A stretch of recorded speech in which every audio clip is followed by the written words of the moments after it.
갑자기 궁금한 게 하나가 있었는데요. 이력 씨가 북에서 넘어오실 때의 나이가 몇 살이었습니까? 제가 북한에서 올 때가 16살 때였습니다.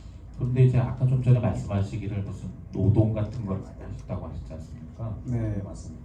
근데 16살이 무슨 노동을 할 수 있을까요? 제가 그냥 솔직히 말씀드리면 막 덩치가 엄청 크시거나 그런 것도 아닌데 지금보다 16살이면 훨씬 더 어떤 노동을 하셨는지 좀 말씀해 주십시오. 제가 북한에 있을 때는 저 때까지만 해도 12살부터 13살부터 모내기를 했었거든요. 근데 어느 순간부터인가 아무래도 인력이 많이 부족하다 보니까 9살짜리 초등학교 1학년 애들이 그 논밭에 나와서 또 그 애들은 모내기를 못 하잖아요. 그러니까 대신에 머리에 변모를 이고 다니면서 이렇게 나르는 상황이 그때 많았었거든요. 아이들이. 네, 네. 9살짜리 애들이. 저는 12살, 13살 때부터 모내기, 김매기 뭐 안 해본 게 없습니다. 뭐 산에도 갔다 오고 네, 그 노동을 많이 했었어요. 그리고 학교에서 겨울에 추우니까 나무가 부족하니까 애들 다 보내가지고 나무 해오라 하면 나무 해오고, 그리고 학교 안에 뭐 그 담장 같은 거를 다시 해야 되잖아요. 그러니까 그런 것들도 다 애들이 같이 했어요. 밤마다 구역을 나눠가지고 언제까지 해야 된다. 그러면 그 초등학교 애들 다 나와서 하는 거예요. 어린 친구들이 나와서 돌 나르고 뭐 진흙 이기고 그렇게. 그래서 북한은 사실 나이가 중요한 게 아니라 인력이 부족하면 다 일을 시킵니다. 뭐 이제 경험하신 거니까 말씀하시는 건데 상상이 좀 안 돼요. 예를 들어서 10살이면 초등학교 한 2학년, 3학년 되는 아이들한테 이걸 어떻게 해놔라 그러면 그게 통제가 됩니까? 북한은 굉장히 그 담임의 권력이 세거든요. 그래서 담임이 시키면 다 해야 돼요. 만약에 제가 일하러 가기 싫어가지고 안 가잖아요. 그러면 애들 하루 종일 모내기 하고 그 힘든데 끝나고 반 전체 친구들을 저희 집에 보내요. 데리고 오라고. 그래서 보내서 또 애들이 오면 안 나갈 수가 없잖아요. 너무 힘들게 일을 했는데 나가면 또 나가서 맞고 왜 안 나왔냐. 이게 도급제가 돼버리니까 네. 그렇게 되는 거예요. 학교의 분할 때리고 학급마다 나눠주고 그 학급이 또 아이들 어리고 상관없이 도급제로 나가니까 여기서 요 구역은 1학년 3반이 무조건 오늘 오후까지 하시오 하면은 9살 애기들이 이렇게 동원이 되는 거예요. 다 해야 되는 거죠. 예. 그래서 불려나가면 또 담임한테 맞고 안 나왔다고, 그리고 친구들한테 또 제가 안 나가면 제가 해야 되는 일의 분량을 그 친구들이 다 해야 되잖아요. 그렇죠. 그래서 또 눈치가 보이고 눈치가 보이죠. 네, 그런 네. 상황입니다. 잘 먹지도 못하는 아이들이 그렇죠. 그 학교 여기처럼 우리 대한민국에는 아이들 급식이 잘 나오잖아요. 급식이 학교에서 나오는 것도 아니에요. 오전 수업이 끝나면 우리 보통 집에 가서 밥을 먹고 다시 나와서 그 일을 해야 되잖아요. 멀리 가면은 아이들이 도시락을 집에서 엄마가 보리밥이라도 사주거나 감자 두 알이라도 넣어주면 그걸 들고 와서 이제 이 도급제 작업을 아이들이 하는 겁니다.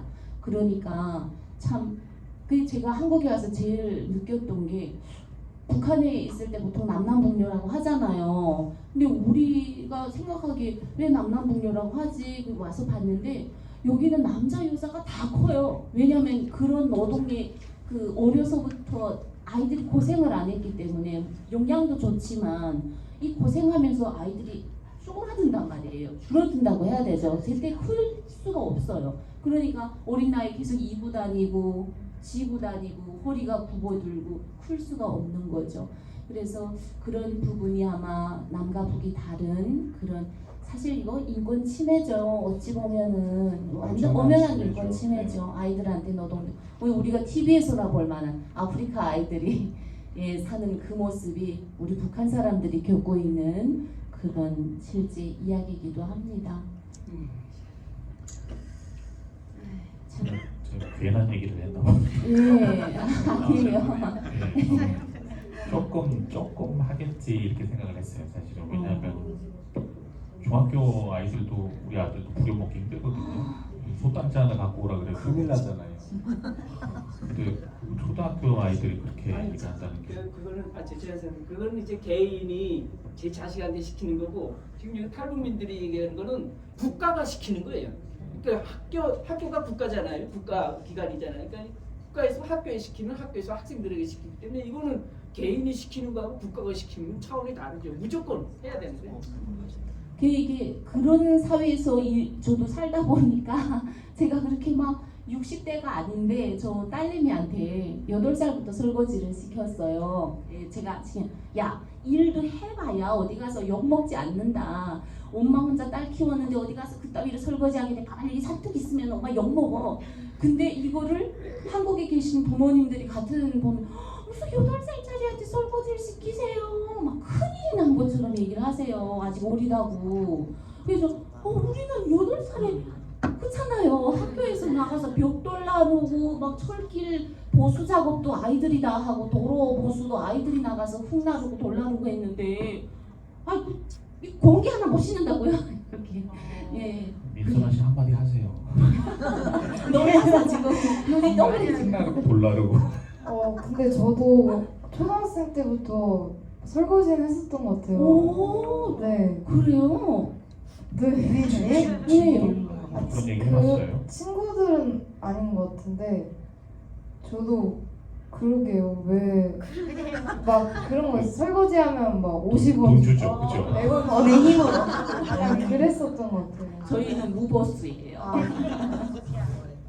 네. 무보수인데 하루에 한 번 할 걸 2번 하면은 제가 엄마 뽀뽀 10번 해줄게 이렇게 하면 용돈 1,000원 더 줄까 이런 식으로. 네. 저도 아들한테 설거지 시키고 1,000원짜리 내밀었다가 물가가 얼만데 이런 얘기 들은 적 있어요. 맞는 말. 처음부터 용돈을 줄이셨어야 돼요. 저는 초등학교 5학년인데 일주일에 3,000원을 줬었거든요.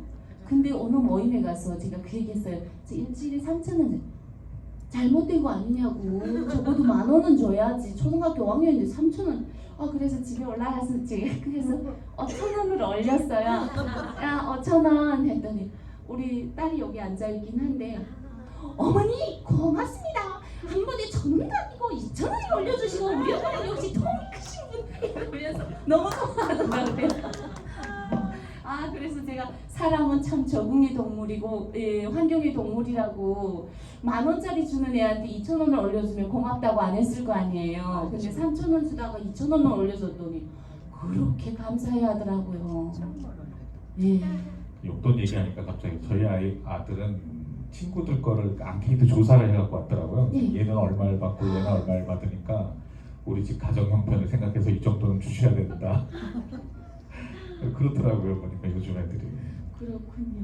갑자기 용돈은 어때요? 북한은 그런 거 어떻게 해요?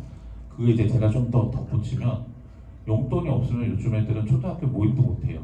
편의점 가도 기본적으로 한 5,000원 까고 시작을 해야 되기 때문에. 예. 북한에서는 어땠을까요? 북한에서 저도 설날이 되면 용돈을 받았댔는데요. 돈이 아니에요. 간식을 줍니다. 북한은 돈이 그립기 때문에 돈을 이렇게 척척 주머니 열지 못합니다. 간식을 주는데 사탕이나 과자 이런 걸 줬댔거든요. 저희 오빠가 장가 가서 조카가 태어났어요.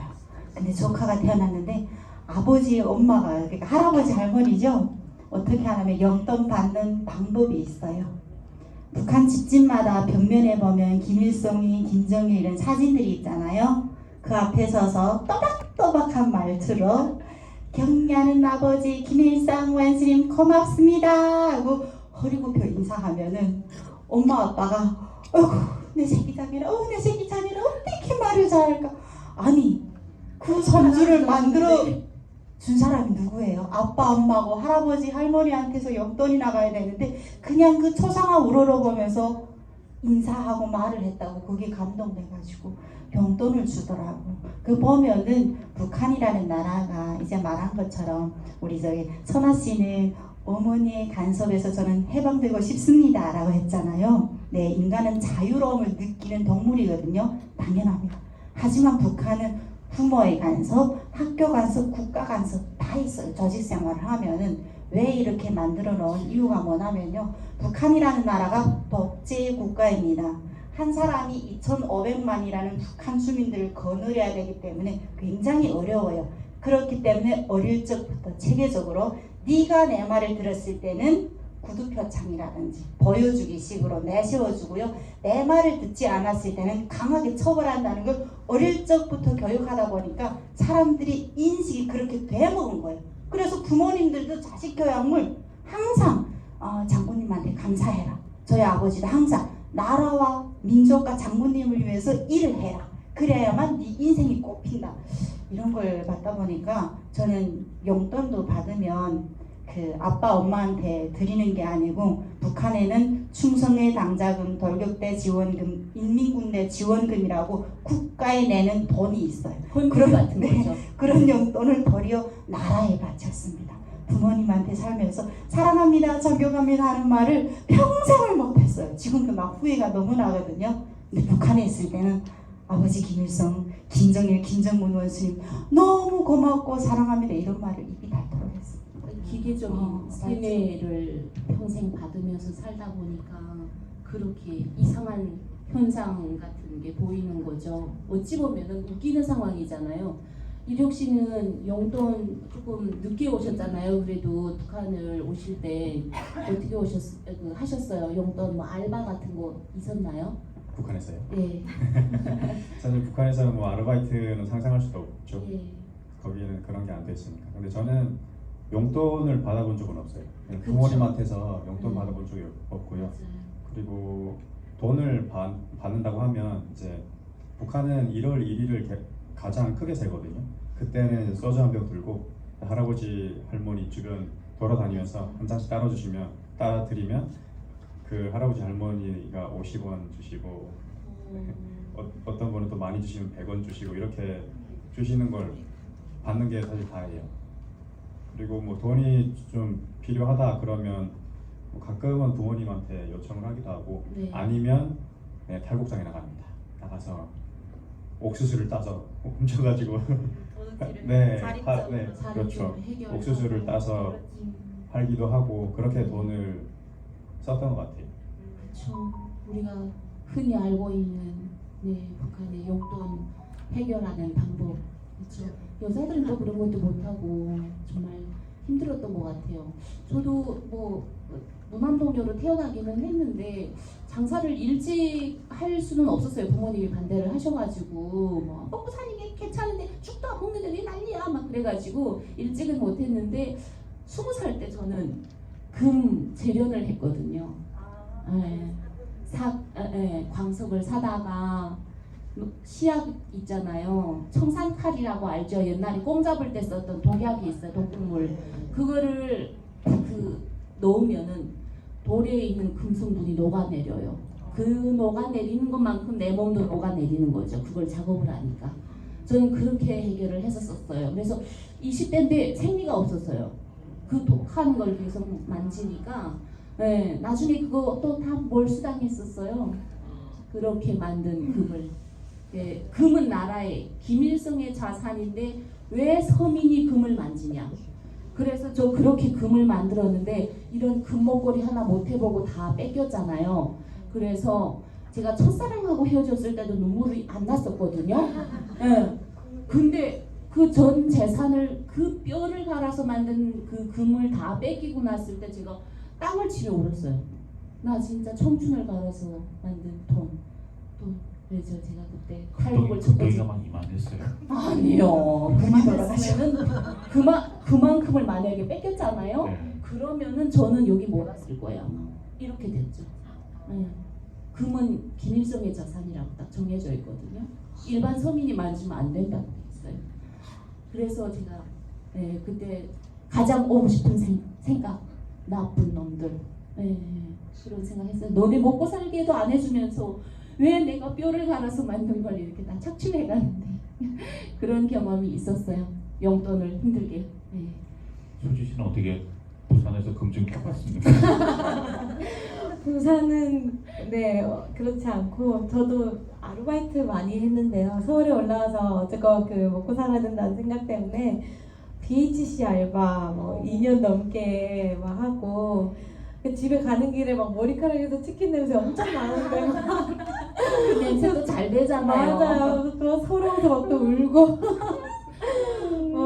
횟집 그리고 홍콩 반점 뭐 이런 외식업 이런 알바 많이 하고 네. 또 이제 롯데월드에서 프라이드 팀에 이제 막 춤추고 예. 뭐 이렇게 하는 거 그런 것도 하고 그 다음에 나중에 그 2년 동안 그 치킨 냄새를 배면서 하다 보니까 회의감이 막 드는 거예요. 내가 왜 이렇게까지 이렇게 하지? 막 이런 생각이 들어서 그때부터는 조금 아르바이트 시간을 줄이고 내가 진짜 하고 싶었던 거, 내가 뭘 위해서 이렇게 했더라, 네, 사는 거야 했었던 것들을 다시 고민하면서 조금 아르바이트 그걸 모양을 바꿨던 것 변형을 같아요. 하는 맞아요. 거죠. 네. 네. 그래서 이제 다른 일도 좀 시작하고 제가 학교에서 아이들을 또 가르치는 일을 하고 있거든요. 그래서 뮤지컬 가르치고 뭐 연기 가르치고 하는데 그러니까 낮에는 학교에서 선생님 이런 얘기 듣다가 저녁에 BHC 알바 가면 뭐 이모 사장님 아줌마 막 약간 이런 얘기 들으니까 뭐 하루에도 막 여러 번씩 회의감이 막 들고 그랬었어요. 그런데 이제 그래서 내가 왜 무엇 때문에 이러고 있는 거지 막 이런 고민을 하다가 이제 그러면 이 아르바이트 시간 좀 줄이고 내가 좀 더 잘하고 원하는 걸 하자 이렇게 해서 이런 조금 변형되었던 시간들이 있었습니다. 그러면 지금은 용돈 안 받으세요? 네, 용돈은 20살 때부터 아예 안 받았어요. 저도 사실 어릴 때 막 부유하게 살지 않았어서 용돈을 받아본 기억이 없어요. 그리고 그냥 저도 할머니 할아버지 그냥 뭐 500원, 1000원, 윷놀이 막 이런 거 하고 나면 이제 뭐 이렇게 조금 받는 그 정도로 받아서 자랐어요. 20살 때 이후로는 부모님의 그 용돈이나 지원 안 받았다. 네, 전혀. 생활력 진짜 강하시다. 요즘도 이런 사람이 있네요. 네. 처음 봤어요. 진짜. 북한에 갖다 놔도 잘 살 것 같아요. 친구가 위로를 해준대요. 북한 사람은 지금 남한 사람 위로했어요.